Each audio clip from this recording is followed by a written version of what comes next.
Bom, vamos iniciar então, pessoal, até para a gente fazer deixar o pessoal dar sua mensagem, e aí a gente começa com o link aberto para todo o estado. A gente está ao vivo lá para Maravilha, o pessoal está se reunindo lá na Câmara não, Maravilha no CDL. Em Chapecó, um abraço ao pessoal do Chapecó, obrigado ao Sindiconte e também ao CEF que cedeu o auditório e está lotado lá, não tem. Inclusive eles queriam deixar gravado e vai ficar gravado, né? A gente depois vai dispor essa palestra para todos vocês. Também estamos com o pessoal de Ibituba, o Núcleo de Contadores de Ibituba, um abraço para a Andréia lá que coordena os trabalhos em Ibituba e também ao Clodoaldo, que é o delegado do CRC que está junto. Lá em Maravilha, um abraço para a Jusilei, nossa delegada de Maravilha, e também a Mara Jaqueline, que é de Pinhalzinho, que também está participando, apoiando, junto com os contadores de Pinhalzinho, que ela participa, ela coordena o núcleo lá de Pinhalzinho. Então, obrigado ao presidente do Sindiconte Chapecó, ao Cindo, a nossa delegada, a Maria. Cumprimentar a Rúbia, está aqui conosco, a Rúbia, o Marcelo Sema, nossos vice-presidentes, junto com a Raquel também, está aqui conosco. O Edson Francês, nosso ex-vice-presidente, também está de Blumenau com a sua equipe aqui hoje participando. O Sérgio Faraco, conselheiro do CFC em Brasília. E agora, um agradecimento todo especial a essa equipe maravilhosa da ITC, que são parceiros do Conselho há muitos e muitos anos. Me recordo do tempo que eu tinha mais cabelo, né? E era BTC, Antônio, é isso? Faz tempo, né, Antônio? A maioria do pessoal aqui é jovem, eles não é desse tempo ainda.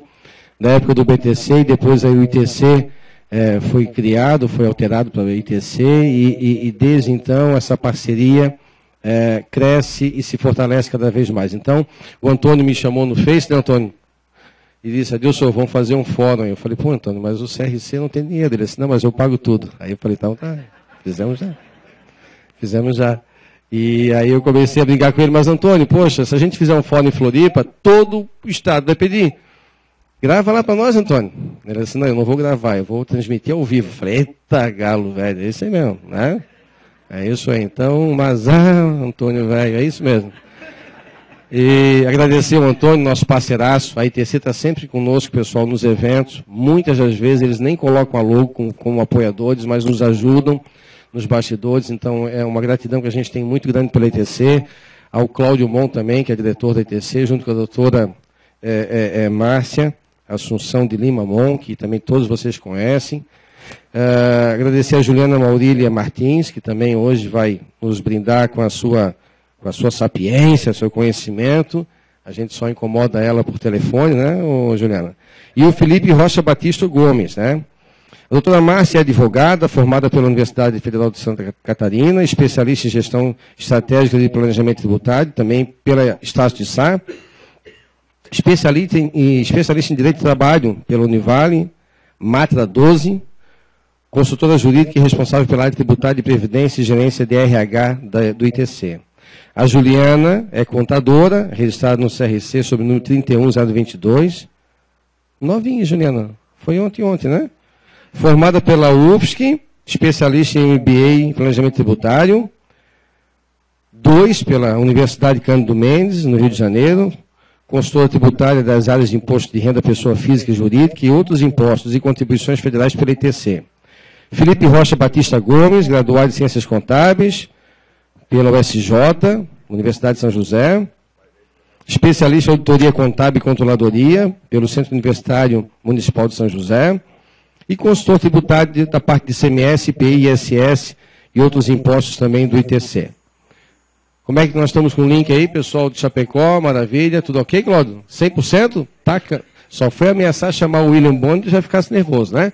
Então eu vou deixar a palavra aberta à mesa dos nossos amigos aqui da ITC e depois acho que a gente desfaz a mesa, né? Porque aí ficam mais à vontade, eles vão fazer a apresentação aqui do púlpito. Depois a Juliana vai instruir com relação às perguntas, lembrando que como é gravado, no final a gente vai fazer as perguntas e aí as pessoas utilizam o microfone, que senão fica sem áudio a palestra, ok? Quem quer falar? Doutor Cláudio? Boa noite a todos. Satisfação, né, retornar ao CRC. O Adilson falou que a parceria é de muito tempo. E eu lembro quando foi lançado o Simples Nacional, fizemos esse mesmo evento aqui no CRC, foi sucesso absoluto, né, foram também 300 pessoas.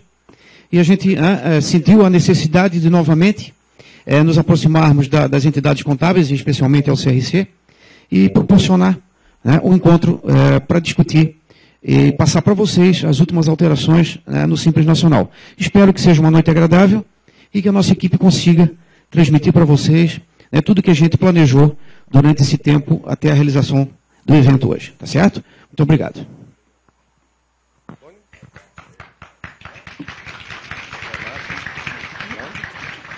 Eles não querem falar, eles querem ensinar. Tá? Ok? Começamos então? Beleza. Pessoal, muito obrigado mais uma vez pelos donativos. Depois a gente vai fazer aí o repasse às instituições e vocês vão acompanhar isso aí depois, né? Ao vivo e a cores pelo Face. O Antônio gosta de um Facezinho que se enrosca. Face, site e tudo mais. Pessoal, obrigado, hein? Obrigado mais uma vez por esse investimento e esse presente para a classe contábil do Estado e do Brasil e do mundo. Tá bom? Obrigado.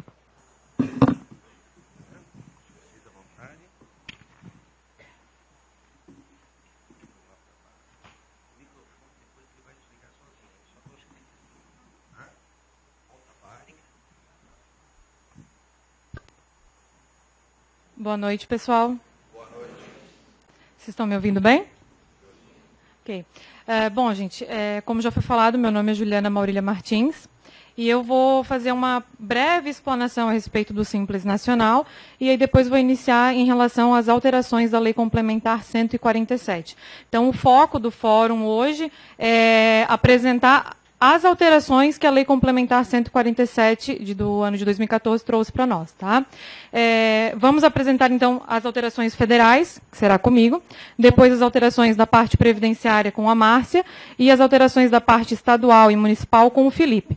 Então, peço a gentileza de vocês que deixem os questionamentos para o final.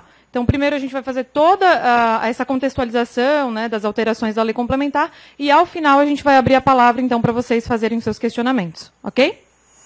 Então, vamos lá. Bom, gente, em relação ao Simples Nacional, acredito que já é de conhecimento de todos, né, que o enquadramento como ME é aquela pessoa jurídica que fatura até 360 mil. Então, a sociedade simples, a sociedade empresário, o empresário individual, o EIRELI, que respeita esse faturamento de até 360 mil. E, em relação à EPP, aquela que fatura até 3 milhões e 600. Então, entre 360 mil e 1 centavo e até 3 milhões e 600. Esse conceito ele não mudou, mas é necessário para que a gente tenha o entendimento, né, do que se trata o Simples Nacional. E o Simples Nacional ele é um regime tributário diferenciado. Quando a gente fala de lei complementar, a 123 do ano 2006, ela vai tratar sobre a microempresa e a empresa de pequeno porte de uma maneira em geral, certo? Só que o nosso foco hoje é trabalhar em cima das empresas optantes pelo Simples Nacional. Então, a lei complementar 123, que foi alterada pela 147, ela trata da microempresa e da empresa de pequeno porte, e também trata, a partir do artigo 12 dessa lei, sobre o Simples Nacional, que é o nosso tema de hoje, tá? Então, primeiro conceito para que eu seja do Simples Nacional é me enquadrar no conceito de ME e EPP, que é esse que eu estou apresentando para vocês. Então, é o primeiro requisito, né, para poder ser optante pelo Simples Nacional. O faturamento, então, do Simples Nacional, que ele é limitado a 3 milhões e 600 anual, seria correspondente a 300 mil reais mensais. Tá? Então, se a gente for trabalhar com proporção, se for uma empresa em início de atividade, por exemplo, constituída em junho de 2014, teríamos aí 7 vezes 300 mil, então o limite para o ano de 2 milhões e 100. Tá? Então, o limite anual é 3 milhões e 600, porém, eu não posso esquecer que se a empresa está em início de atividade, esse limite tem que ser proporcionalizado. Bom, além de enquadrar-se como ME e EPP para ser optante pelo Simples, eu devo observar se eu não incorro em nenhuma vedação lá do artigo 3º da Lei Complementar 123, ok? E o artigo 17 também, que vai falar das vedações. Então, tem que ser ME e EPP, não pode incorrer nas vedações da Lei Complementar e tem que formalizar a opção. Essa formalização da opção, ela tem que ser em regra, no início do ano calendário, até o último dia útil de janeiro, ok? Exceto se a empresa estiver em início de atividade. Isso é importante falar sobre a opção, porque quando a gente for falar da vigência das atividades, né, algumas que entraram para o anexo 6, outras que entraram para o anexo 4, eu preciso entender quando que eu posso estar entrando no Simples Nacional com aquela atividade. Então, a gente tem que entender a opção, para depois entender a vigência, né, a partir de quando que a gente vai estar entrando. Então, para a empresa em início de atividade, a gente tem que respeitar 2 prazos. 180 dias a contar da data da inscrição do CNPJ e 30 dias a contar da inscrição estadual ou municipal, desde que esses 30 dias estejam dentro dos 180. Então, eu tenho que respeitar cumulativamente esses 2 prazos, ok? Se eu não estou em início de atividade, ou seja, eu já tenho mais de 180 dias de vida, então eu vou fazer essa solicitação somente em janeiro, tá? Até o final do mês de janeiro. Bom, o Simples Nacional, ele abrange tributos federais, estaduais, previdenciários e municipais. Tá? Então, temos aí o PIS, o COFINS, o Imposto de Renda, a Contribuição Social. Temos também o IPI, a CPP, que é a Contribuição Previdenciária Patronal, o ISS e o ICMS. Lógico, dependendo de cada um dos anexos. Atualmente, quando eu digo ano calendário 2014, nós temos 5 anexos, sendo que o 6º anexo, o anexo número 6, né, vai ser incluído a partir de janeiro de 2015. Depois a gente vai falar sobre o anexo 6º também. E os tributos federais, PIS, COFINS e RPJ, Contribuição Social, estão inseridos em todos os anexos. A parte patronal do INSS só não está inclusa no anexo 4. Então, os demais, o CPP vai estar incluso. O IPTU vai ser... O IPTU não, desculpa, gente. O IPI vai estar somente no anexo 2, né, que o anexo 2 trata da indústria. O anexo 1, então, teremos o ICMS, que é a parte de comércio. E o anexo 3, 4, 5 e 6, nós temos aí a prestação de serviço. Para o anexo 3, para o anexo 4, o ISS já está incluso. Para o anexo 5, a gente vai buscar o ISS do anexo 4. E para o anexo 6, o ISS também já está incluso. Tá? Bom, em relação às regras, para eu ser optante pelo Simples, que tem aquelas regras de quando participa com mais de 10%, tem que somar faturamento.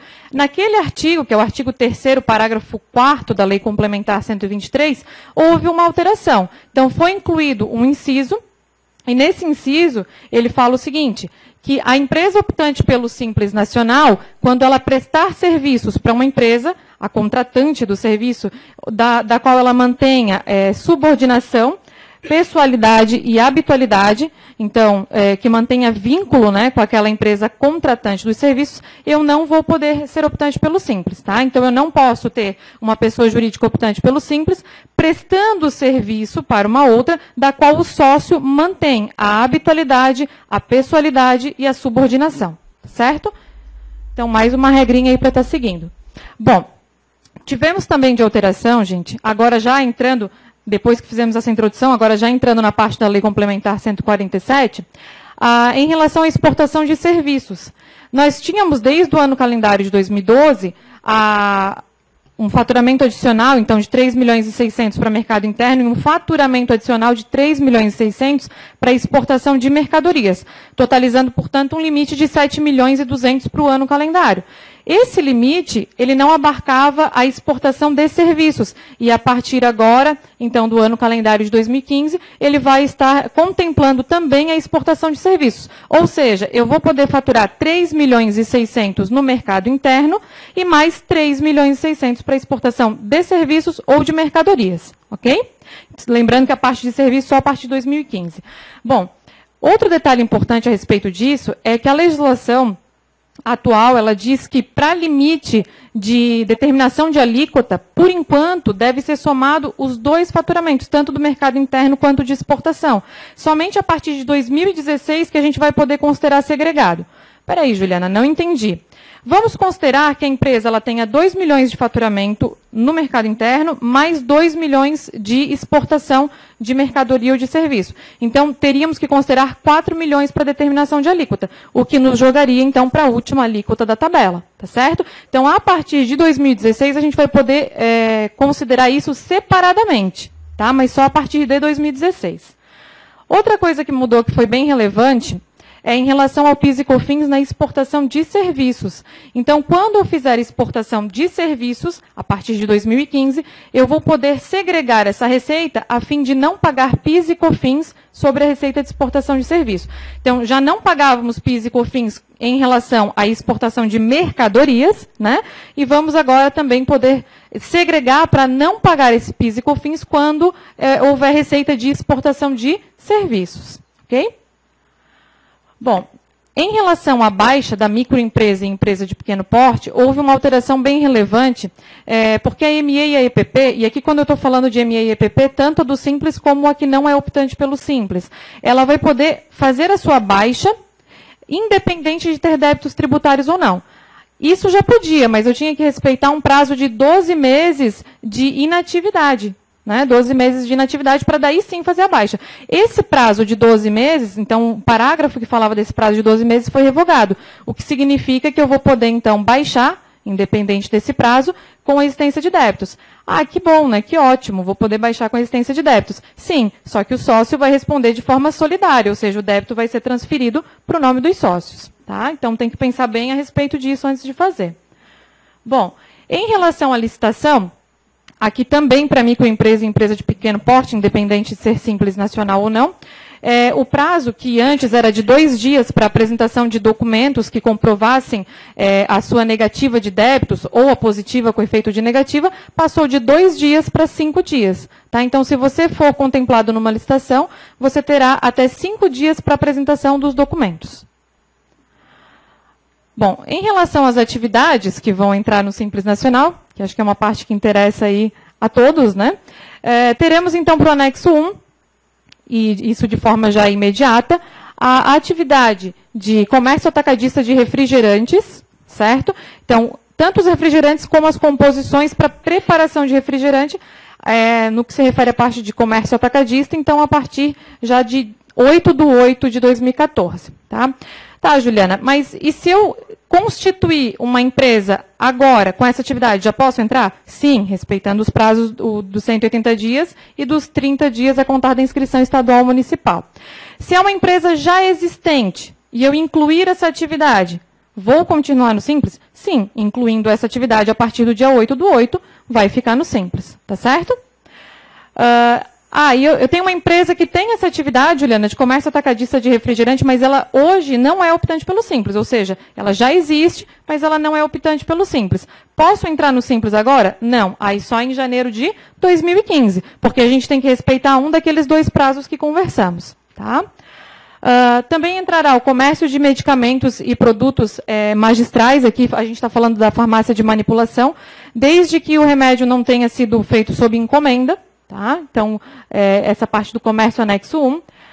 Será permitido, então, a partir do dia 8/8, no anexo 2, a parte de produção de refrigerantes, que também antes era vedado ao Simples.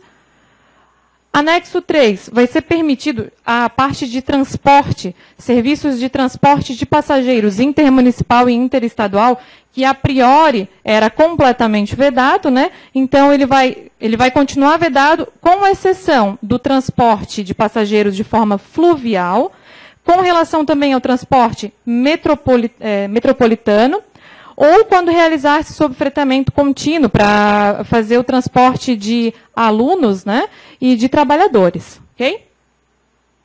Por o anexo 3, serviços de manipulação de medicamentos agora quando sob encomenda. Quando não for sob encomenda, é anexo 1. Quando for sob encomenda, anexo 3.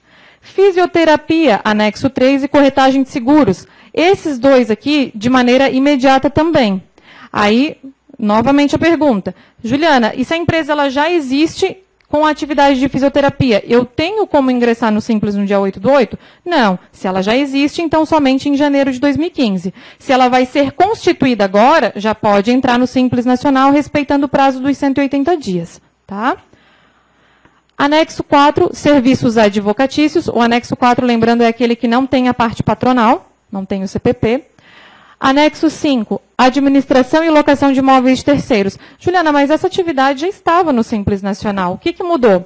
Mudou que antes havia uma exigência do exercício cumulativo da administração e da locação. Então, essa palavra cumulativo, que faz toda a diferença, ela foi retirada. Então, não é mais necessário o exercício das duas atividades ao mesmo tempo. Tá?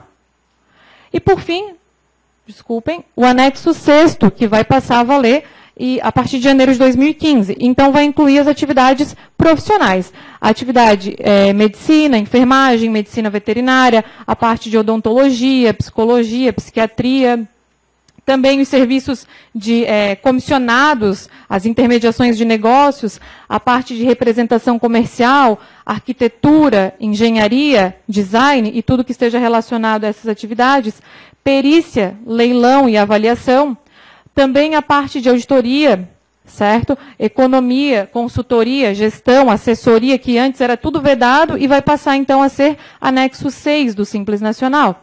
Jornalismo e publicidade, agenciamento, exceto de mão de obra, que agenciamento de mão de obra continua vedado ao Simples, e outras atividades que sejam consideradas profissionais, científicas, técnicas, culturais, estarão inseridas então no anexo 6º do Simples Nacional. Ok? Desde que observadas sempre, né, gente, as demais vedações do Simples, tanto do artigo 3º quanto do artigo 17. Bom, e aí vem a pergunta, né, que muitas pessoas têm questionado na consultoria a respeito se é válido ou não optar pelo anexo 6º. Alguns são espantados com o percentual do anexo 6º, né? Então, eu trouxe aqui uma comparação para a gente avaliar. Lógico, eu não pretendo com isso extinguir a discussão, até porque a gente tem que analisar ISS, tem que analisar a parte da Previdência, para daí sim fazer uma análise concreta se vale a pena ou não, mas eu já trouxe um exemplo que dá uma noção, que dá uma ideia de que sim, em alguns casos vai valer a pena. Tá? Então, considerando uma empresa de consultoria que tem um faturamento mensal de 100 mil, portanto, daria no ano aí 1.200.000, né? E com uma folha de 15 mil, então, mensalmente, um faturamento de 100 mil, com uma folha de 15 mil, apenas 15% do faturamento. Será que isso seria vantajoso ou não? Então, antes de falar se é vantajoso ou não, vamos dar uma olhadinha na tabela do anexo 6, né? Que ela traz os percentuais fixos. Então, começando por 16,93 até 22,45. Aparentemente parece alto, mas vamos ver se realmente ele é alto ou não, se esse impacto vai ser grande. Tá? Lembrando que a determinação de alíquota no anexo 6º, ela leva em consideração tão somente o faturamento bruto acumulado dos últimos 12 meses. Como a gente está falando de 1.200.000, ficamos ali na faixa de 20,34%. Tá? Então, esse é o percentual que iremos trabalhar. O anexo 6º, ele vai utilizar... Vou voltar um slide aqui só para mostrar uma coisa para vocês. Vocês estão observando que tem uma coluna com 14,93 lá no início, e ela está somando imposto de renda, contribuição social, PIS, COFINS e a parte patronal? Pois é. Como que eu faço para determinar quantos por cento é para a parte patronal, quantos por cento é para PIS, para COFINS? Para fazer essa determinação, a gente vai se utilizar do cálculo do fator R. O fator R é aquele mesmo cálculo que a gente faz para o anexo 5. Só que para o anexo 5, o fator R é para determinação de alíquota. Aqui, o fator R vai ser utilizado tão somente para determinar a partilha. O quantos por cento, né, vai ser utilizado aí para PIS, COFINS, IR, contribuição ou CPP. E aí, para utilizar o fator R, a gente precisa da folha dos últimos 12 meses, folha mais encargos, dividido, então, pela receita bruta dos últimos 12 meses, certo? E aí a gente vai se utilizar, então, da tabela 5B, que está lá dentro do anexo 5 da Lei Complementar 123, e nessa tabela ela vai trazer as fórmulas que eu devo utilizar para determinar quantos por cento é para cada um desses tributos. Certo, gente? Então, o fator R vai ser somente para isso.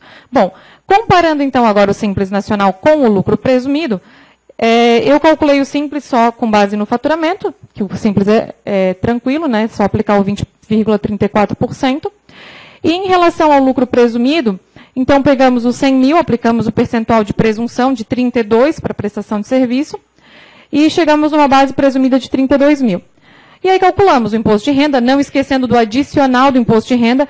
O lucro presumido, vocês devem estar se perguntando, que o lucro presumido ele é trimestral. né? Mas para fins comparativos eu utilizei apenas um mês e aí considerei um adicional aquilo que excede os 20 mil daquele mês. Tá? Então, temos adicional de 10%. E aí, PIS, COFINS, ISS, a parte patronal, eu considerei apenas os 20%, mas devemos também levar em conta a parte do RAT e a parte das outras entidades, que pode gerar um reflexo muito grande. Então, eu, sem levar em conta a parte do RAT e a parte das outras entidades, já encontrei aqui um benefício ao optar pelo Simples, uma economia de R$ 190. Se eu considerasse 2% de RAT mais 5,8% de outras entidades aqui, teríamos mais 1.170 de economia, né, só olhando essa folha de 15 mil. Então, vejam que a folha ela não é muito alta se comparada ao faturamento, e neste caso já valeu a pena sim optar pelo Simples Nacional. Eu estou considerando também o ISS de 5%, o ISS de Florianópolis, mas isso tem que ser levado em conta na hora da sua análise. Tá? Então, o que vai determinar se vale a pena ou não é a análise quanto ao ISS e quanto à parte previdenciária, principalmente, que vai estar pesando aí na decisão. Só para um comparativo, eu aumentei a folha de 15 mil para 40 mil, e aí tivemos uma economia de R$ 5.190 ao optar pelo Simples Nacional. Tá? Então, façam essa análise.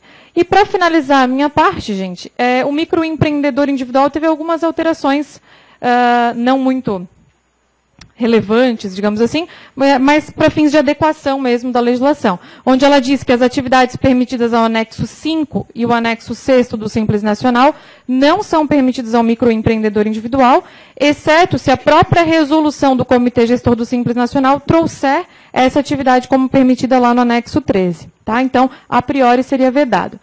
O MEI poderá ter a sua inscrição baixada de ofício pela Receita Federal, se ficar 12 meses ou mais sem pagamento da guia mensal obrigatória, tá? Ou pela não entrega de declarações também pode ter a sua baixa de ofício. E é vedado impor restrições ao microempreendedor quanto à participação de licitação, ou seja, o MEI pode sim estar participando de licitações. Ok?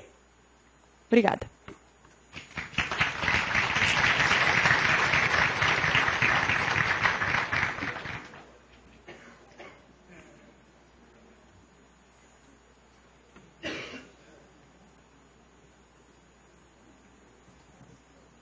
Boa noite a todos.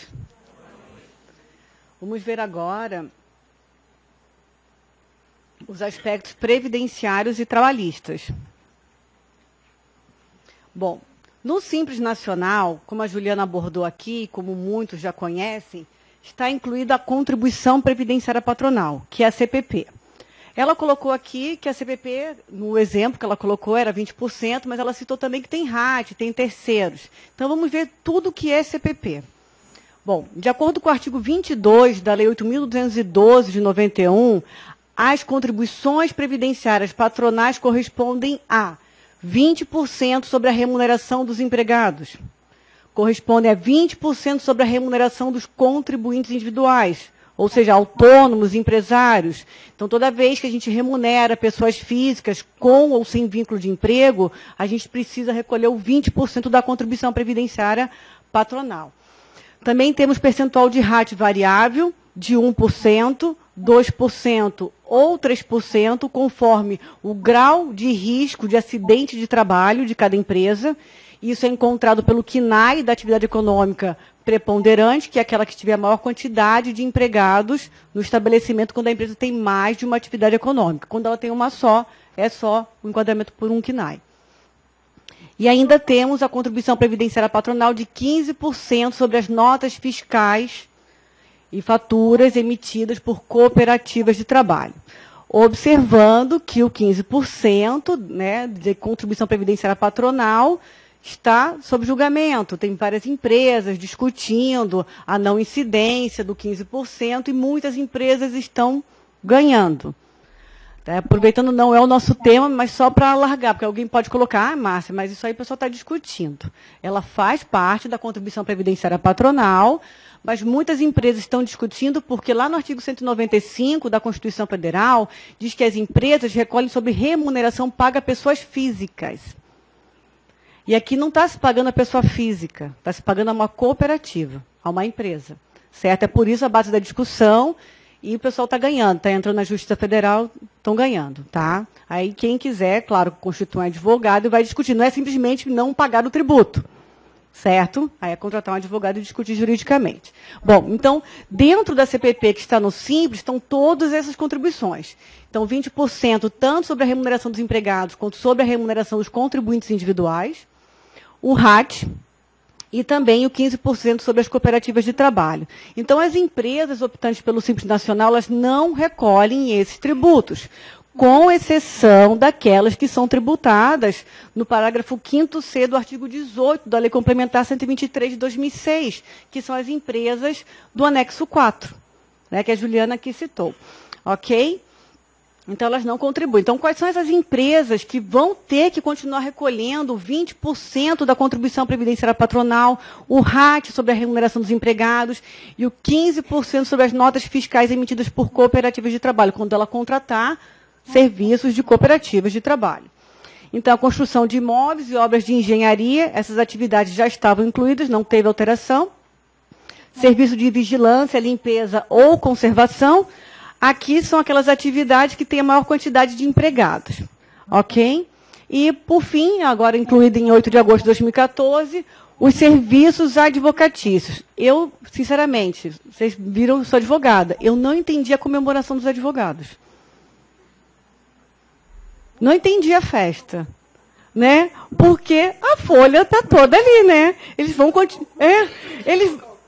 eles vão ter que continuar pagando 20%. Então, quando eles remunerarem os advogados, sejam os sócios, associados ou advogados empregados, eles vão continuar tendo que pagar o 20%. Eu vi aquela comemoração toda, eu fiquei... Acho que eles não calculam a folha, não estão tendo a noção da dimensão. Quer dizer, brigamos tanto, agora estou falando em nome da classe, brigamos tanto para entrar, a gente podia ter entrado no anexo 6.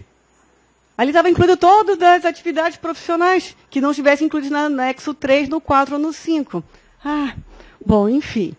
Essas atividades econômicas vão ter que pagar a CPP. Então, 20%, RAT, né, e o 15%. Só voltando aqui mais um detalhe, que alguém vai pensar, ela não falou, só para vocês não esquecerem. Quando a gente calcula o RAT, também tem o FAP, que é o fator acidentário de prevenção.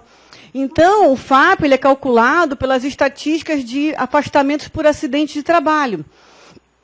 Então, quando eu tenho RAT, eu ainda tenho um FAP para ser multiplicado pelo RAT, onde eu vou achar um RAT ajustado, no qual eu vou aumentar, via de regra, né, porque geralmente aumenta, né, nunca reduz, mas ele pode reduzir o RAT, mas geralmente, pelas estatísticas, né, ele tem aumentado o percentual do RAT.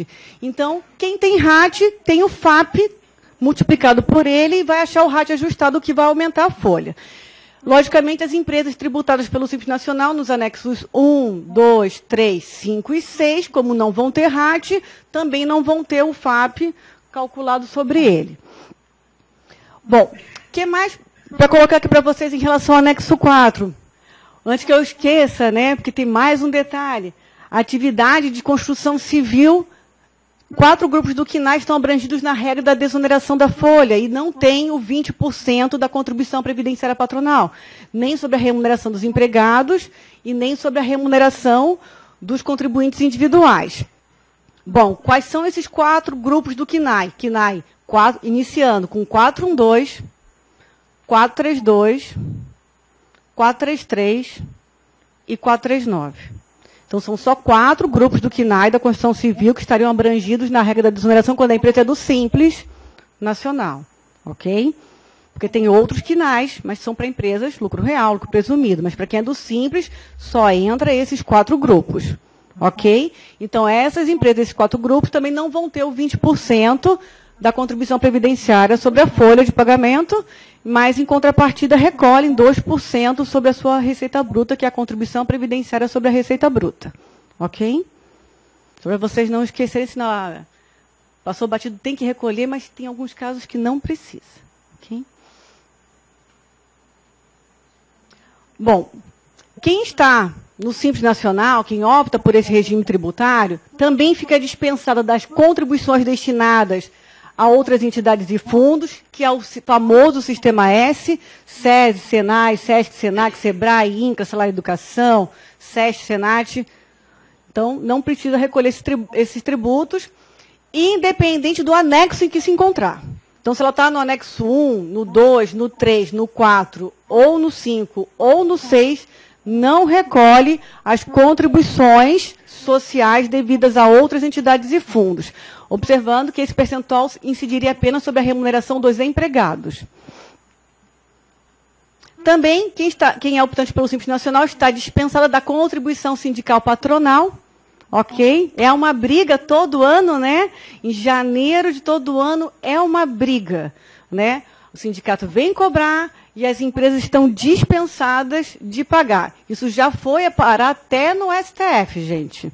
Já tem até a ação declaratória de constitucionalidade, não é de inconstitucionalidade, é de constitucionalidade, no qual determina que o artigo 13, parágrafo 3º da Lei Complementar 123 de 2006 é válido. Ou seja, a contribuição sindical é um tributo devido à União. Então, se a União, né, se o governo, se os deputados e senadores nos deram benefício fiscal para as microempresas, empresas de pequeno porte, que se inclui o MEI, não cabe à entidade sindical discutir o recolhimento desse tributo. Certo? Então, a contribuição sindical é um tributo e quem está no Simples está dispensada do pagamento desse tributo. Ok?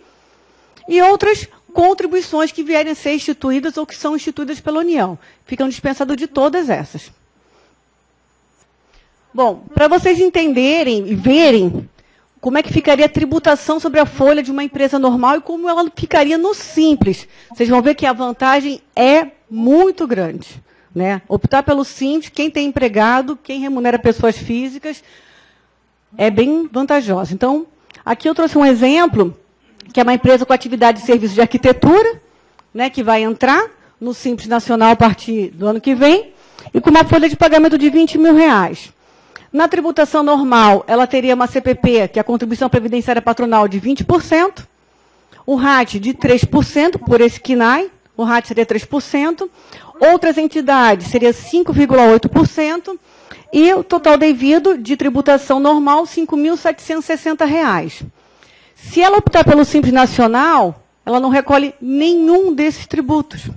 Ou seja, ela tem uma economia de R$ 5.760. Ela deixa de recolher tributo sobre a folha de pagamento. Certo? Essa regrinha se aplica igualmente para todas as empresas que estão enquadradas nos anexos 1, 2, 3, 5 e 6. Não se aplica para o anexo 4. Então, vamos visualizar um exemplo do anexo 4. Então, uma empresa com atividade de serviços advocatícios, certo? Com a folha de pagamento de R$20 mil.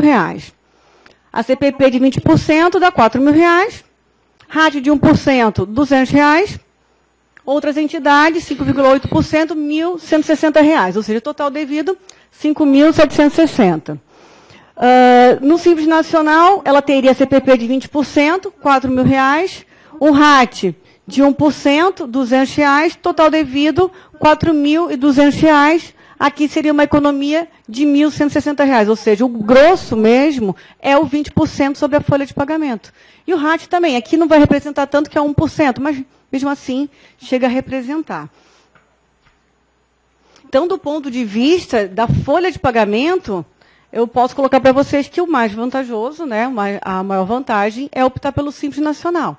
Ok? Só que, como a Juliana colocou anteriormente, tem que ser observado os demais tributos, para verificar se realmente vale a pena ou não. Bom, o que mais saiu nessa Lei Complementar 147 de 2014?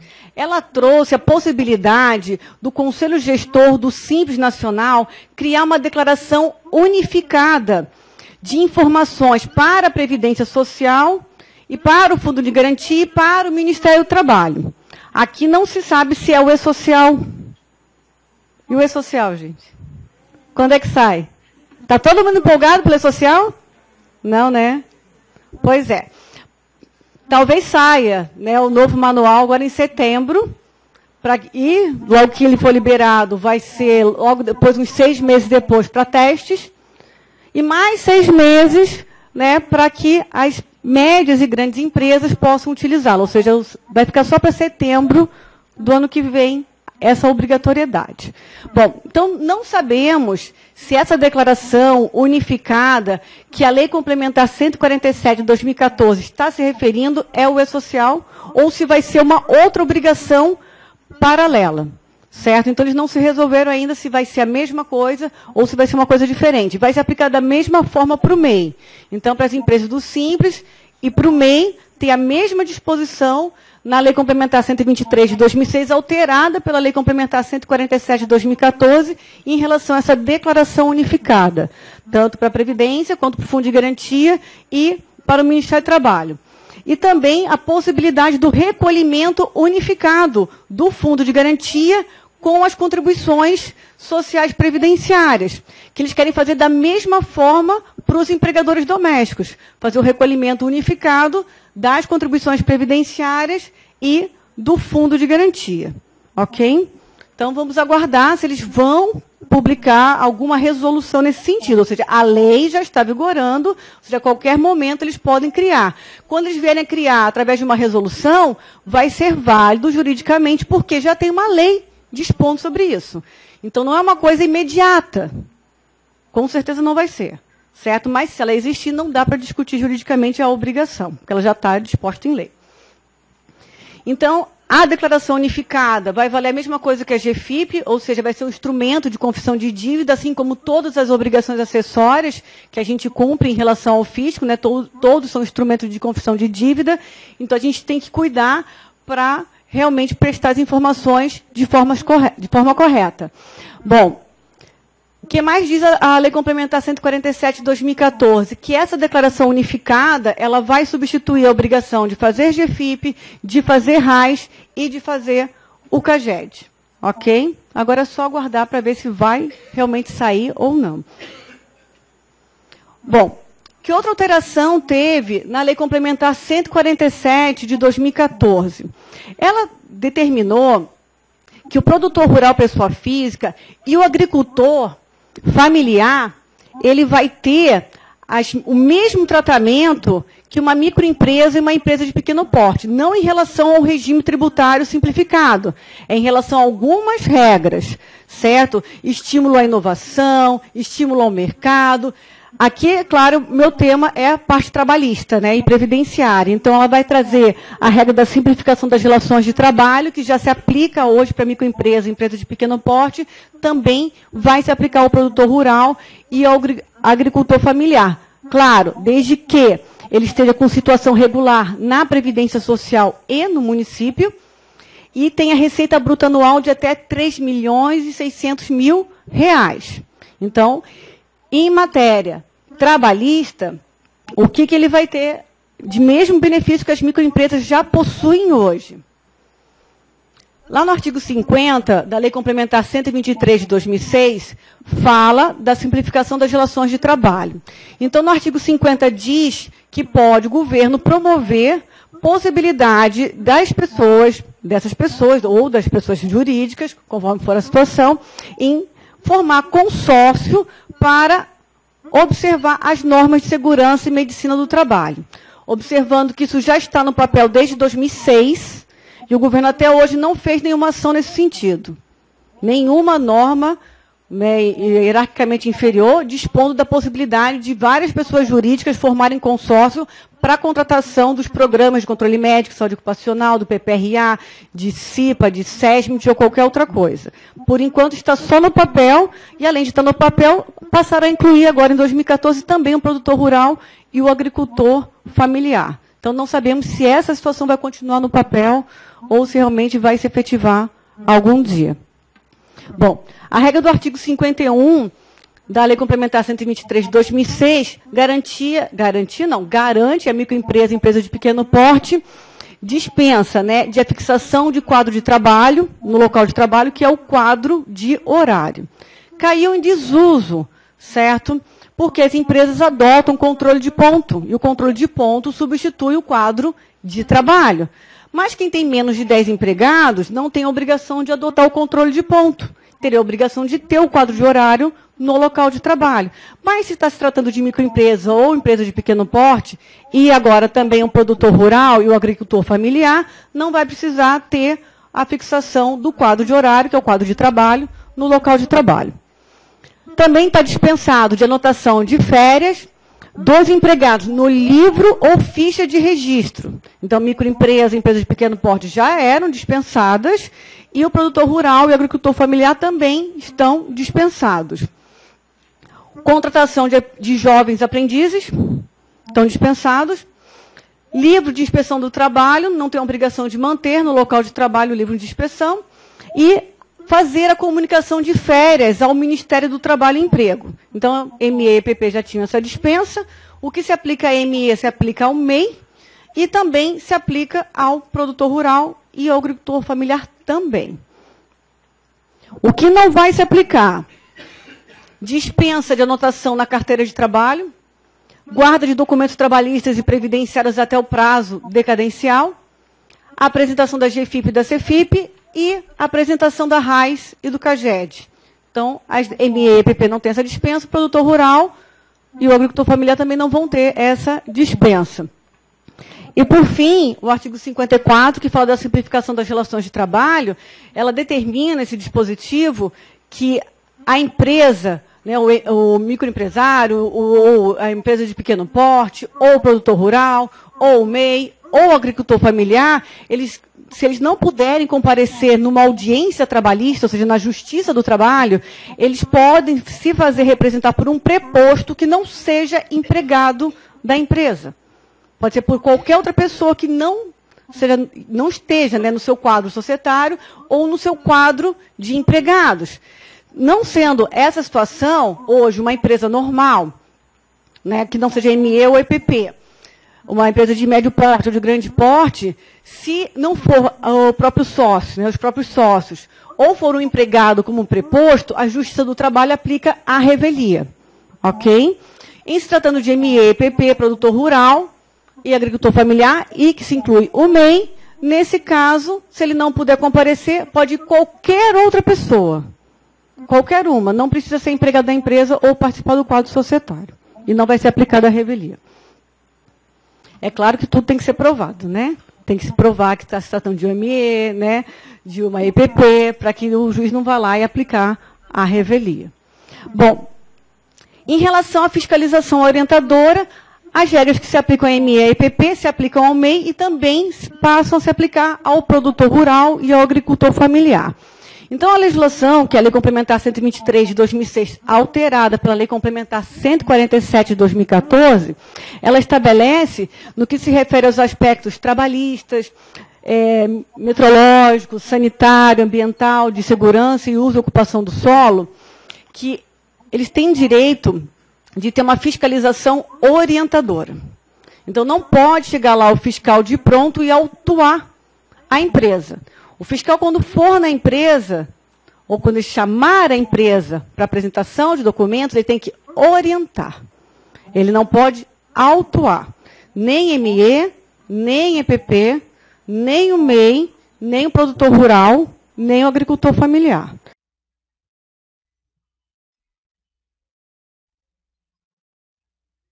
A fiscalização deve ser orientadora, por disposição legal. Se houver a inobservância, isso é considerado atentado aos direitos e garantias legais do exercício de uma atividade econômica. O que pode ensejar processo contra o governo pleiteando dano moral. Porque o governo tem a obrigação de orientar bem os seus servidores, os seus fiscais. Ok? Então, tomar cuidado.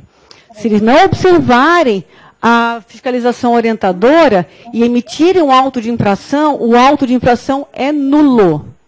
Não tem valor legal. Aqui não importa se a empresa deixou de cumprir uma obrigação principal ou se ela deixou de cumprir uma obrigação acessória. O auto de infração é nulo. Não tem valor nenhum. Ou seja, a multa que surgir dali não é para ser paga, porque o auto de infração não tem valor legal. Bom, o que mais em relação à fiscalização orientadora? Todas essas pessoas que eu citei aqui, produtor rural, agricultor familiar, ME, EPP e MEI, tem direito a dupla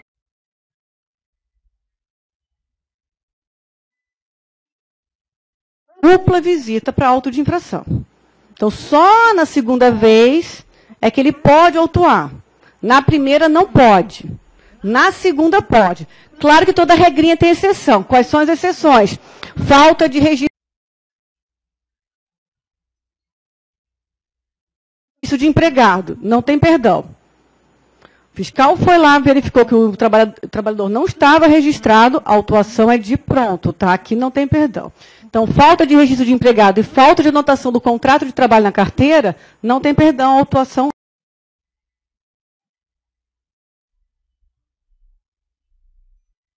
realmente vai vir de pronto, tá? E, claro, também quando for caso de reincidência, fraude, resistência ou embaraço à fiscalização. Então, no caso de reincidência, a gente já sabe que já não é a primeira vez. Bom, fraude, resistência ou embaraço à fiscalização, aí vai depender da situação concreta, ok? Então, não deixem de observar os direitos dessas empresas. Bom, em relação ao microempreendedor individual, nós vamos ver aqui o que é e o que altera. Bom, então, considera-se o microempreendedor individual ou empresário individual, de acordo com o artigo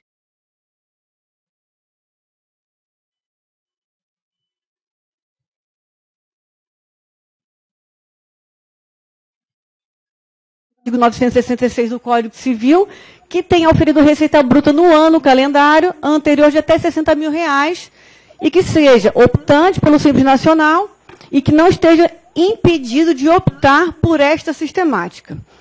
Então, o empresário individual, o MEI, ele, ao optar pelo sistema, ele vai optar por recolher a sua contribuição previdenciária de forma fixa, correspondente a 5% do salário mínimo.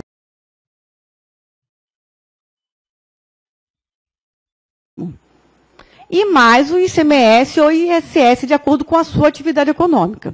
Então, o MEI ele só pode recolher 5% sobre o salário mínimo. Essa é a sua contribuição mensal à Previdência Social, que garante acesso a todos os benefícios previdenciários, com exceção da aposentadoria por tempo de contribuição.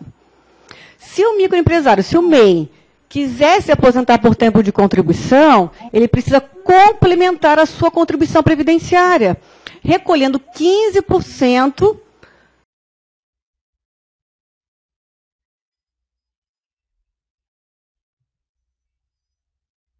sobre o salário mínimo, ou seja, 15% sobre a diferença até completar a alíquota de 20%.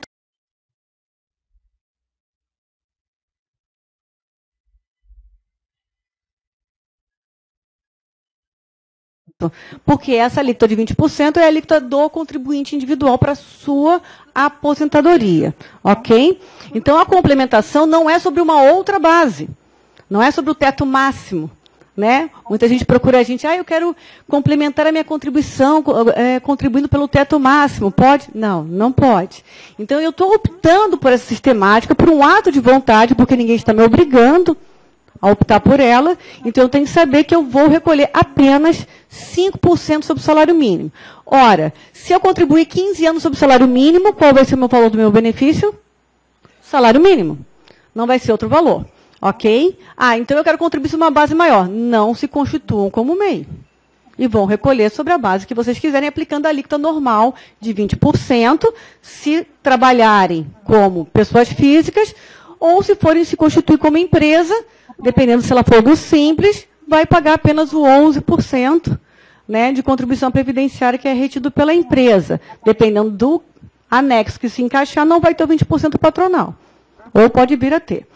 Bom, o que mais eu preciso saber? Se eu inadimplir com o recolhimento previdenciário, mesmo que eu tenha que recolher o atrasado, essas contribuições em atraso não vão computar para fins de benefício previdenciário, ou seja, não contam para carência. Não conta. Simplesmente o valor fica perdido. Você vai ser obrigado a colocar em dia, porque senão você vai ser excluído do MEI, né, do CIMEI. E você vai colocar em dia essa contribuição e não vai contar para carência. Ou seja, você vai ter que ter as 180 contribuições descartadas, essas contribuições que ficaram em atraso. Ok? O pessoal está assustado? Não. Bom, assim como a ME e a EPP, o MEI também está dispensado da contribuição sindical. Ok? Isso já existe, isso não é novidade. Bom, o que é novidade, que foi incluído na Lei Complementar 147 de 2014? Que a cobrança associativa ou sindical do MEI somente vai poder ser efetuada a partir da demanda prévia do próprio MEI. Ou seja, o MEI vai ter que autorizar a entidade sindical a emitir boleto contra ele.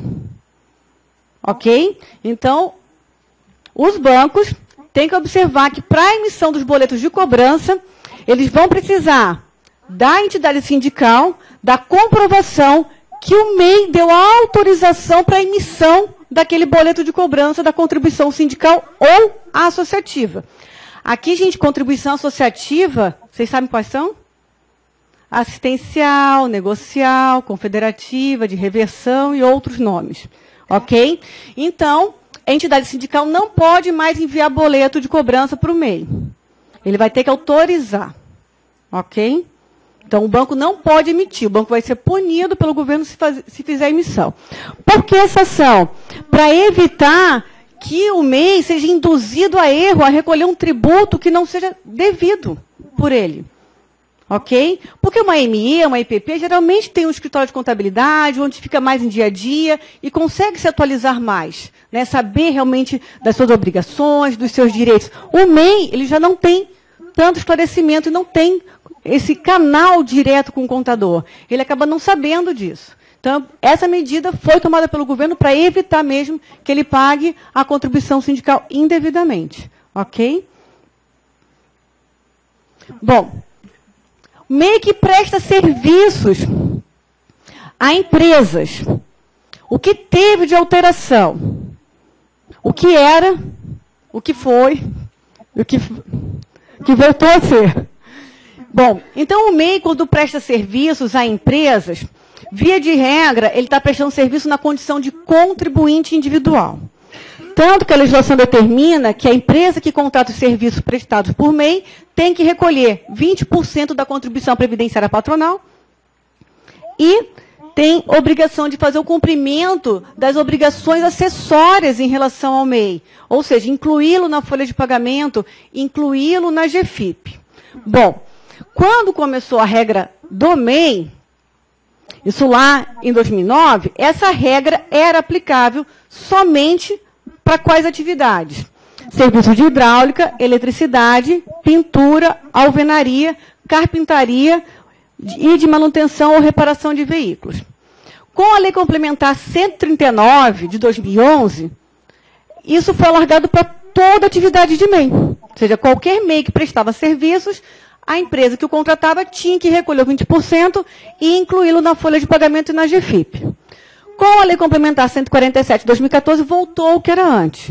Então, somente quando contratarem serviços do MEI para a prestação de serviços de hidráulica, eletricidade, pintura, alvenaria, carpintaria e de manutenção e reparo de veículos, é que a empresa que o contratar terá que incluí-lo na folha de pagamento como um contribuinte individual e terá que recolher o 20% da contribuição previdenciária patronal. Alguém poderia me questionar, Márcia, mas se a empresa que está contratando o MEI é uma empresa optante pelo Simples. Aí eu vou ter que ver o anexo em que essa empresa se encaixa para saber se ela vai ter o 20% da contribuição previdenciária patronal ou não. Então, se ela for do anexo 4, ela vai ter que recolher o 20%. Se ela for dos demais anexos, ela não terá o recolhimento do 20%. Mas, de qualquer forma, ela não está dispensada das obrigações acessórias, que é incluí-lo na folha e na GFIP. Ai, Márcia, meu Deus, como é que eu vou fazer? Vai incluir na folha de pagamento com código de contribuinte individual, porque assim a legislação determinou que ele é o contribuinte individual. Categoria 13, que é de autônomo. Ok? Bom, não deixem de observar esse detalhe, tá? Para poder saber se vão tributar corretamente o MEI ou não. Ai, Márcia, mas o MEI ele emite a nota com CNPJ. É bom certificar, né? Se está se tratando de uma empresa realmente ou se está se tratando de uma prestação de serviço do MEI. Quando forem esses serviços aqui, ok? para depois a empresa não ser autuada. Em relação às demais atividades que tinham sido incluídas pela Lei Complementar 139 de 2011, né, e que a maioria nem sabia que tinha que recolher. O governo, né, através dessa Lei Complementar 147 de 2014, revogou a disposição anterior retroativamente. Ou seja, quem não recolheu não precisa se preocupar, não precisa recolher. Ok? Quem recolheu? A pessoa está questionando. Márcia, mas eu recolhi. E agora eu descobri que o tributo não era devido. Porque o governo voltou atrás e alterou a lei retroativamente. Ora, nesse caso, vocês têm crédito de contribuição previdenciária, que vocês vão recuperar com compensação. Ou com pedido de restituição. Logicamente, com compensação, que é mais vantajoso, é mais rápido, né? Com restituição pode levar 2 anos ou mais para receber. 2 anos ou mais, estou sendo otimista, né? Não quero assustar vocês. 2 anos ou mais para receber esse valor de volta. E o pessoal questiona muito. Tá, Márcia, se eu vou dar tratamento como autônomo para o MEI, então eu vou reter dele o 11%? Não. Não retém. Certo? Então, apesar dele prestar serviço na condição de pessoa física, como ele recolhe a sua contribuição previdenciária de forma fixa, que é o 5% sobre o salário mínimo, ele não sofre a retenção do 11%. Então, ele é um autônomo prestando serviço, mas não é bem um autônomo prestando serviços. Ok? Então, não vai ter a retenção do 11%. Vai ter só a obrigação de aplicar o 20%, que é a contribuição previdenciária patronal, e incluí-lo na folha, na GFIP, mas sem reter contribuição previdenciária do MEI. Ok? Bom, para finalizar, a Lei Complementar 147, de 2014, ela coloca, né, que o MEI é uma política pública, que tem por objetivo a formalização de pequenos empreendimentos e a inclusão social e previdenciária. Esse é o objeto do MEI. Mas o que me chamou a atenção é que ela deixou claro que o MEI é modalidade de microempresa. Então, o MEI é uma microempresa e vai se estender todo o benefício aplicável à microempresa, se estende também para o MEI. Ok?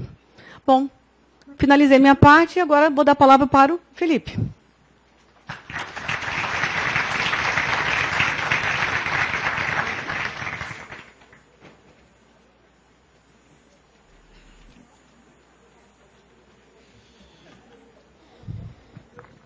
Boa noite. Bem, no módulo 3 irei abordar as alterações relacionadas ao ICMS e ao ISS, bem como ao IPTU. O IPTU, na verdade, alterou apenas para o MEI. Bem, primeiramente, a alteração mais relevante vinculada ao ICMS diz respeito à substituição tributária. Inicialmente, quando foi publicado o projeto de lei do Senado Federal, número 323 de 2010,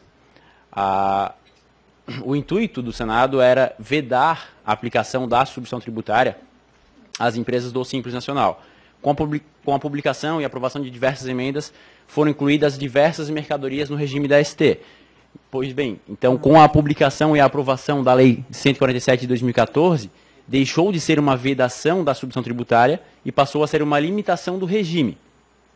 Portanto, o regime da substituição tributária, a partir de 1º de janeiro de 2016, que é quando entra em vigor essa alteração, poderá ser aplicável somente em relação às mercadorias que estiverem relacionadas na linha A do inciso 13 do parágrafo 1º do artigo 13 da Lei Complementar 123 de 2006.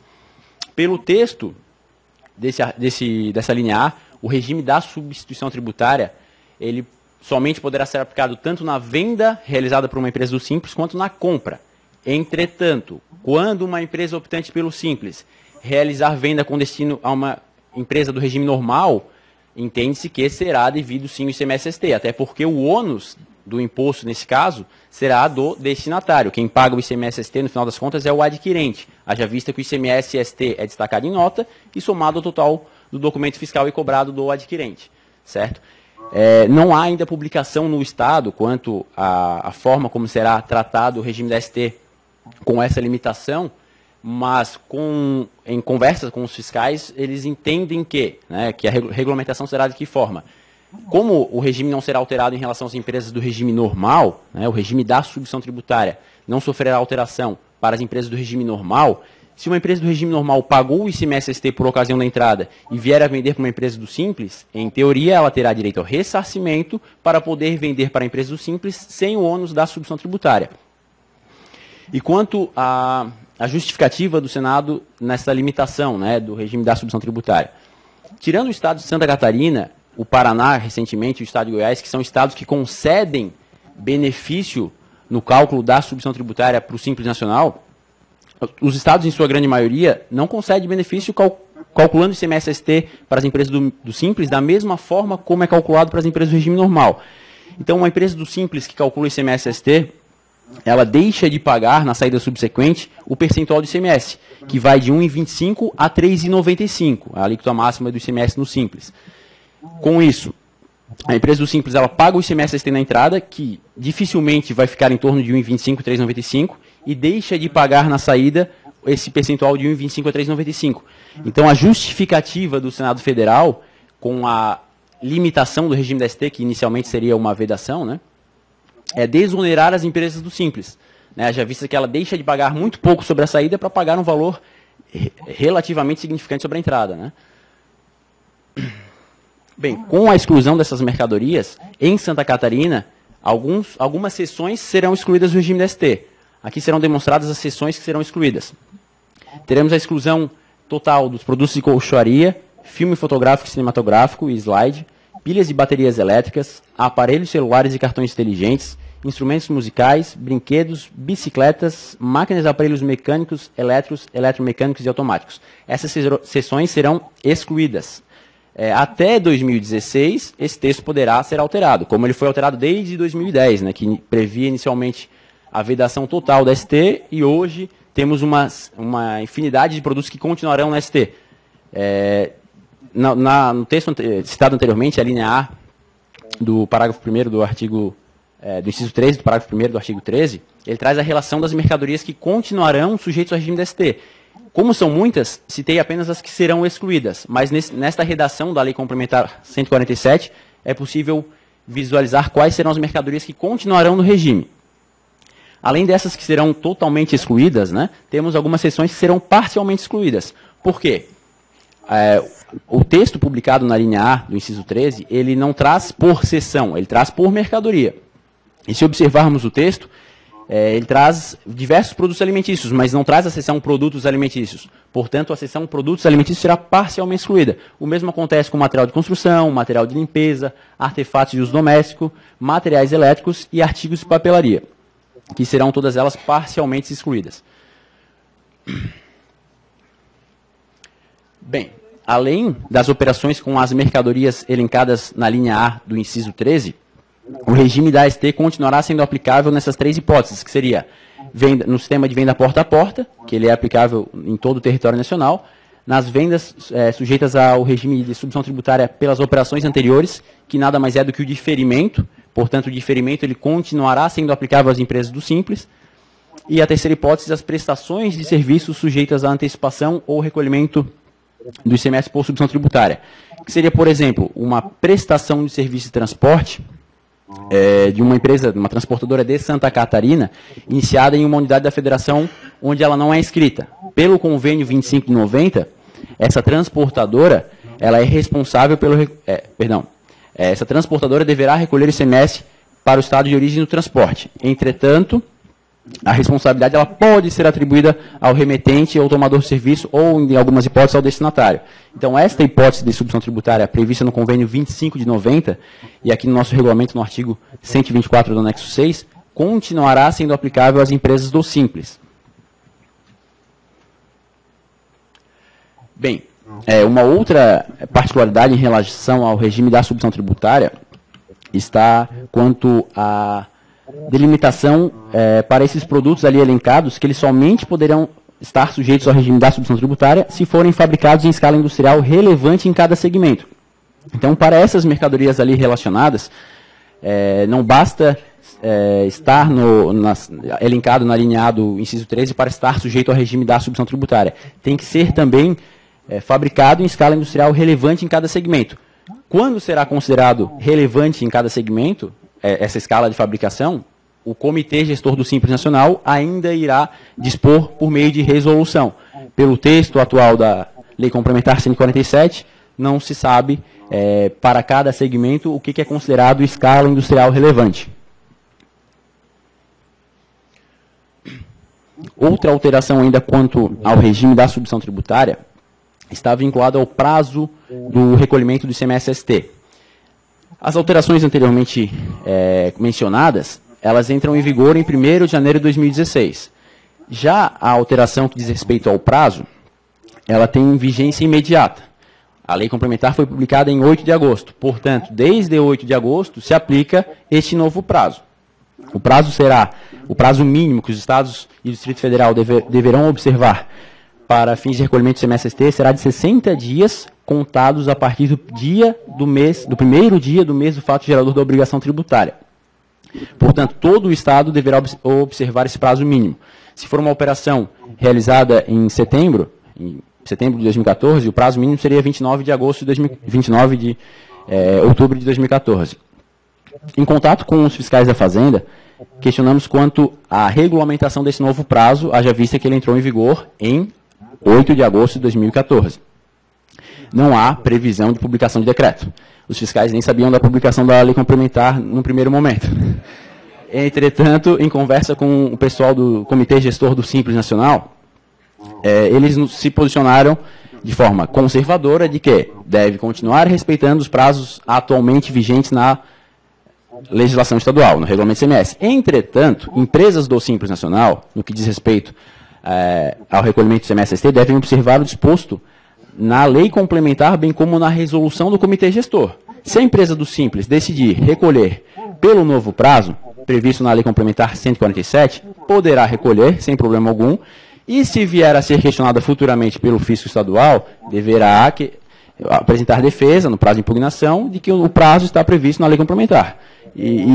Esse posicionamento foi dado pelos próprios fiscais, que se ele recolher pelo prazo previsto na lei complementar, não terá problema porque a lei complementar diz que ele pode adotar esse prazo de 60 dias. Mas ainda aguardamos a publicação de decreto por parte do Estado para regulamentar qual será o prazo efetivo, né? Porque ali a lei estabelece o prazo mínimo e não o prazo de vencimento. Bem, hoje o MEI ele não pode emitir nota fiscal eletrônica em Santa Catarina, salvo a nota fiscal avulsa. A lei complementar 147 de 2014 trouxe em seu texto que o Comitê Gestor poderá disciplinar sobre a disponibilização de nota fiscal eletrônica no portal do Simples Nacional. A microempresa e a empresa de pequeno porte obtente pelo Simples, elas já emitem nota fiscal eletrônica, podem emitir, né, quando for facultado ou quando for obrigado, por meio do aplicativo gratuito disponibilizado no portal da Fazenda Nacional. Entretanto, as empresas do Simples elas não têm essa opção, para elas é vedada a emissão. Então, o Comitê Gestor ele poderá disponibilizar um aplicativo para que o MEI faça uso, assim como as MEs e EPPs. As MEs e EPPs podem continuar utilizando o aplicativo atualmente disponível. E os MEIs poderão fazer uso deste aplicativo que ainda será disponibilizado, que até então não foi disponibilizado no portal do Simples. A lei complementar também trouxe uma hipótese de obrigatoriedade do uso da nota fiscal eletrônica. No que diz respeito à obrigação de uso de nota fiscal eletrônica, deve observar o que a legislação estadual determina. Aqui em Santa Catarina, o artigo 23 do anexo 11 traz a relação dos quinais e atividades que estão obrigados ao uso do NFE. A lei complementar 147 determinou que serão obrigados ao uso da nota fiscal eletrônica os contribuintes que realizarem operações sujeitas ao recolhimento do ICMS por substituição tributária, sujeito ao recolhimento do ICMS antecipado ou sujeito ao recolhimento do diferencial da alíquota do ICMS, que são justamente as hipóteses previstas nas alíneas A, G e H do inciso 13. Então, nessas três hipóteses, será obrigatório o uso da nota fiscal eletrônica. Se analisar hoje, os contribuintes que estão sujeitos ao regime DST, que seria industrial, importador ou operação interestadual, já usam nota fiscal eletrônica. Seria mais em relação às operações sujeitas à antecipação do ICMS, que aqui no nosso estado não temos nenhuma hipótese de antecipação aplicável exclusivamente ao Simples, só em relação às entradas, no caso de carne bovina, de feijão oriundo do estado do Paraná, que nessas situações eles também estariam obrigados ao uso da nota fiscal eletrônica. Mas, de um modo geral, esse texto ele não alterou a obrigatoriedade atualmente vigente no artigo 23 do anexo 11. Bem, quanto ao SPED fiscal, pelo texto do artigo 147 de 2014, da Lei Complementar 147, a FD não poderá ser exigida da ME ou EPP optante pelo Simples Nacional, salvo se cumulativamente houver a autorização do Comitê Gestor do Simples Nacional, que estabelecerá as condições desta obrigatoriedade, bem como a disponibilização por parte da administração tributária de aplicativo gratuito para uso da empresa. Pois bem, hoje temos um protocolo 91 de 2013 que instituiu inicialmente a obrigatoriedade em 2016 para as empresas do Simples. Ele revogou a dispensa com data de vigência a partir de janeiro de 2016.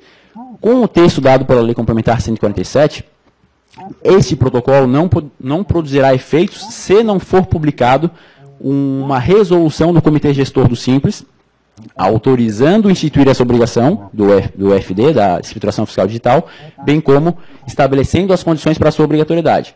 Então, aquele protocolo ele não tem efeito enquanto não for publicada uma resolução do Comitê Gestor do Simples. Até 2016, que é a data prevista no protocolo, pode ser que já tenha sido publicada a resolução estabelecendo tal condições, né, quanto à obrigatoriedade. Mas até lá é vedado exigir o SPED fiscal para as empresas do Simples, pois tem estados que já exigiam, né?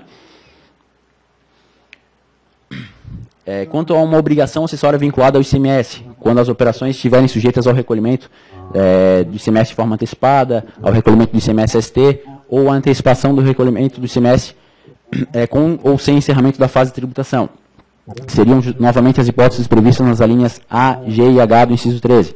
Nessas situações, hoje, não temos nenhuma obrigação acessória que declara ao Estado ou à União o quanto a empresa do Simples deve de ICMS-ST, ou deve de imposto pela entrada, ou deve de diferencial de alíquotas. Porque a empresa do Simples, como todos sabemos, está dispensada da DIME em Santa Catarina. E não há nenhuma outra obrigação acessória aplicável às empresas do Simples que determine o valor do imposto a recolher mensal em relação ao ICMS-ST, ICMS antecipado e diferencial de alíquotas. A Lei Complementar 147 determina que a partir de 1º de janeiro de 2016 será criada essa obrigação acessória, onde por meio dela as empresas do Simples irão declarar quanto tem de valor de ICMS-ST a recolher, diferencial de alíquotas ou ICMS antecipado.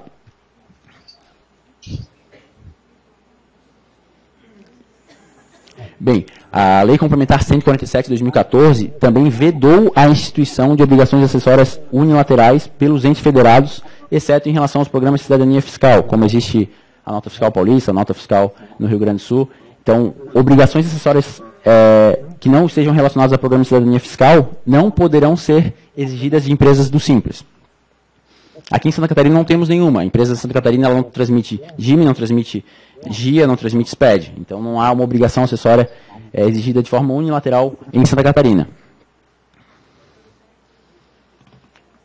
Bem, a Lei Complementar 147 também prevê que até que seja criado um sistema nacional uniforme com compartilhamento de informações com os entes federados, permanecerá válida a norma publicada pelo Estado até o 1º trimestre de 2014. Tem estados que já exigiam a FD, ou obrigação equivalente, das empresas do Simples. Se esta exigência, esta obrigação, ela for instituída até o 1º trimestre de 2014, ela permanecerá válida. Essas empresas deverão continuar transmitindo essa obrigação acessória até que seja implantado esse novo sistema por parte do CGSN.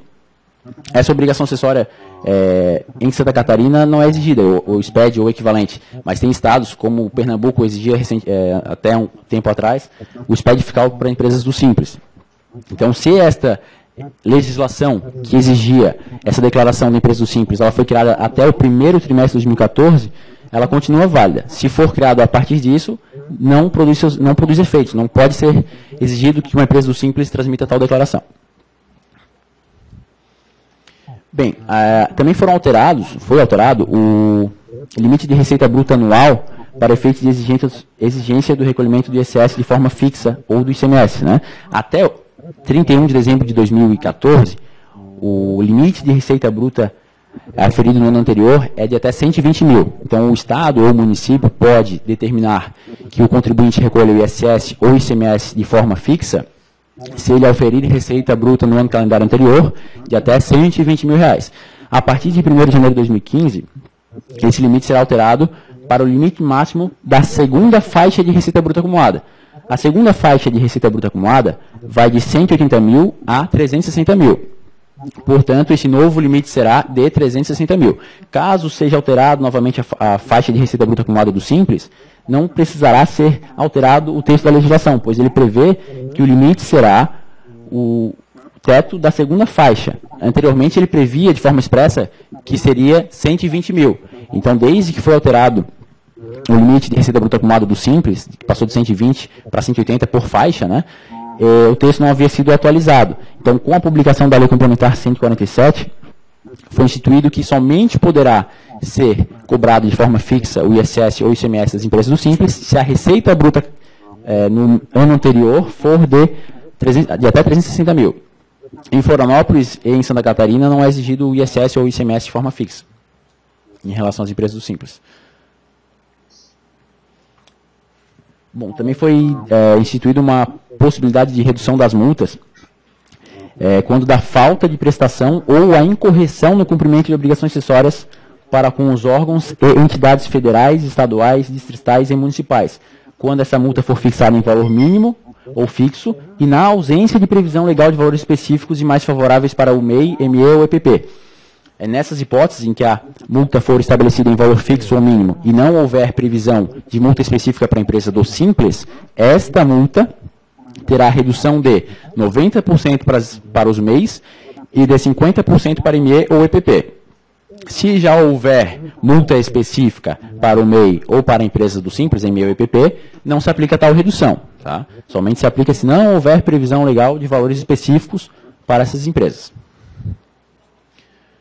Bem, por fim, quanto ao IPTU, para o MEI, né, foi determinado por meio do artigo 18D da Lei Complementar 123 de 2006, que a tributação municipal de IPTU deverá assegurar tratamento mais favorecido ao MEI para a realização de sua atividade no mesmo local em que residir, mediante a aplicação da menor alíquota vigente para aquela localidade, seja ela residencial ou comercial, sem o prejuízo de eventual isenção ou imunidade. Se já está previsto na legislação do município que ele está imune ou isento, permanecerá válido essa isenção ou imunidade, permanecerá aplicável tal benefício. O que a lei traz de alteração é que deve ser aplicado para cálculo do IPTU a alíquota mínima do município quando este MEI realizar suas atividades no mesmo local em que residir. Então, por exemplo, em Florianópolis, que a alíquota mínima para local edificado de uso residencial é 0,5%. Será aplicável tal alíquota para o MEI em que realizar suas atividades no mesmo local em que residir.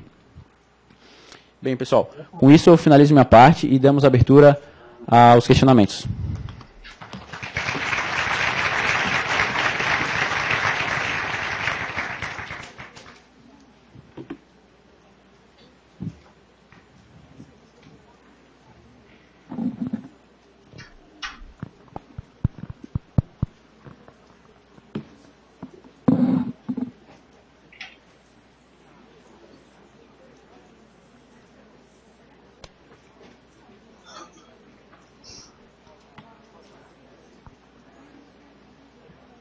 Boa noite.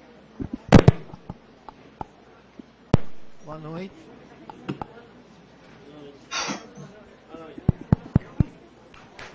Bom, acho que a minha pergunta é para a Juliana. Juliana, a gente vendo...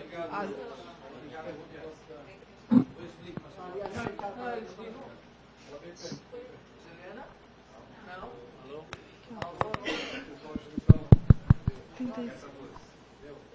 Não, tá desligando?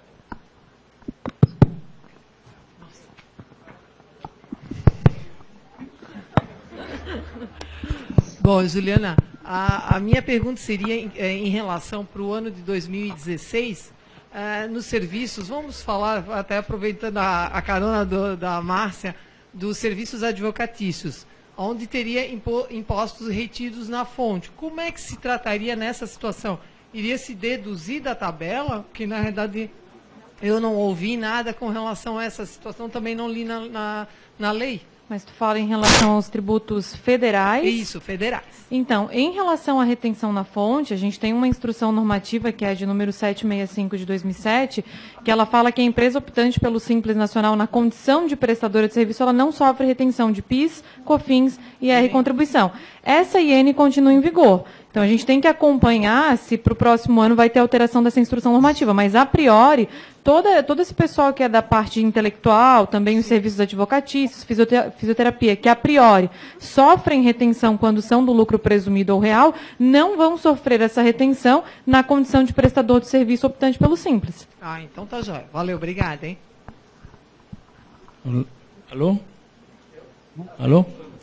Orlando Girardi Rodeio.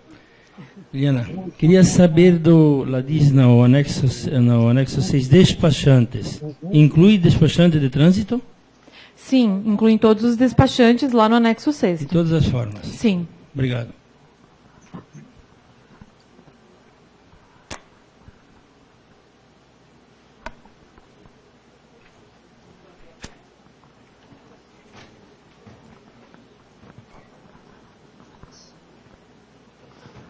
É uma perguntinha ali para ti, Juliana. É o seguinte, falou ali que uma empresa que presta serviço para uma só empresa, ela não pode optar pelo Simples? Isso é novo? Não, é assim. Vamos supor que eu tenha a empresa X limitada, ok? E eu mantenho o vínculo de emprego com a empresa Y. A empresa Y não pode ser contratante da empresa X. Ou seja, eu, como sócia da empresa X, tenho vínculo empregatício com a empresa Y, a Y não pode contratar a empresa X, porque eu, como sócio, mantenho vínculo empregatício com a Y. Então, é nessas condições. Obrigado. Muito obrigado.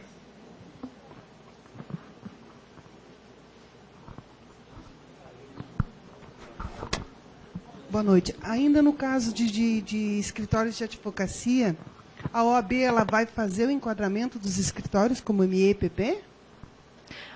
Tu diz no registro da OAB, isso, né? Esse optante pelo Simples, ele é obrigado a ser enquadrado como ME e PP. Hoje a OAB não enquadra. Vai passar a enquadrar? Então, Vai ter que ter alteração nesse sentido, mas com certeza vai haver. Ah, tá ok. Obrigada.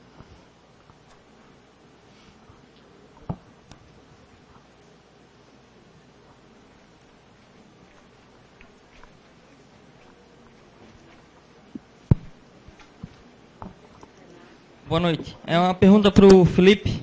Ele falou ali sobre o prazo de recolhimento do ST para a empresa do Simples. Hoje eu posso optar então para recolher ou na entrada da mercadoria, ou no dia 10 do mês seguinte, ou no prazo dos 60 dias a contar do primeiro dia do mês do fato gerador. A pergunta é, nesses 60 dias eu fico isento de multa e juros? Sim, o prazo, na verdade, hoje é o 10º dia do mês subsequente para o industrial quando da aquisição de estado não signatário.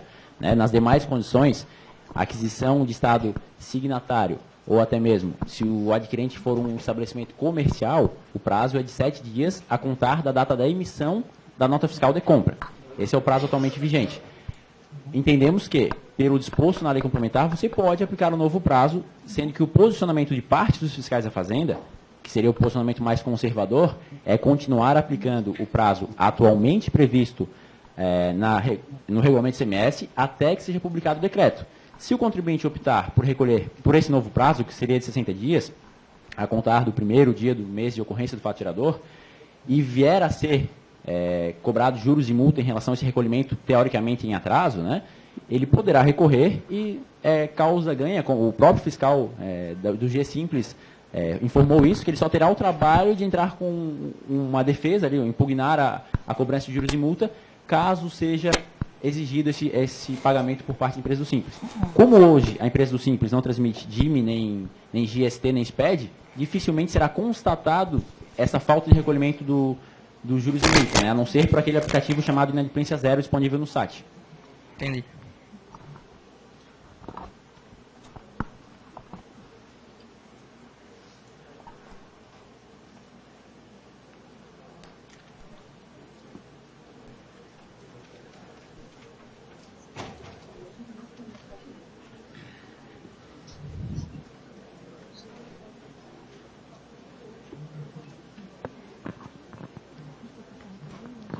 Tem uma pergunta do Vânio, lá de Garopaba.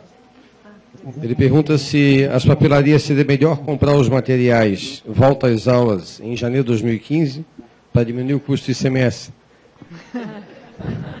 A exclusão tem efeito a partir de janeiro de 2016. Se ele puder esperar, se ele tem estoque para esperar até lá... Olha, dançou.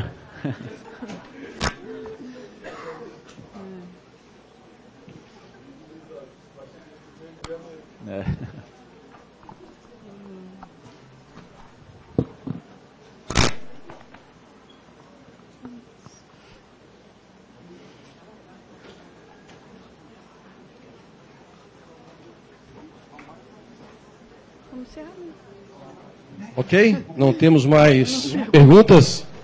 Agradecendo, então, eu estimo Antônio, Cláudio e a doutora Márcia aqui. Umas 2.000 pessoas estavam online conosco, porque o sul do estado também lá, o Unisul estava com os alunos e contábeis. Chapecó, maravilha. Então, dando parabéns, vários mandaram aqui mensagem de escritórios que estavam com a sua turma toda reunida. Ok? Pessoal, não tendo mais perguntas, eu quero mais uma vez agradecer a participação de todos vocês e agradecer essa parceria brilhante e parabenizar, porque foi um sucesso, eu recebi um feedback totalmente positivo aqui do evento. Doutora Márcia, muito obrigado, a Juliana também, e ao próprio Felipe, Antônio, Cláudio, muito obrigado, e encerramos com uma salva de palmas.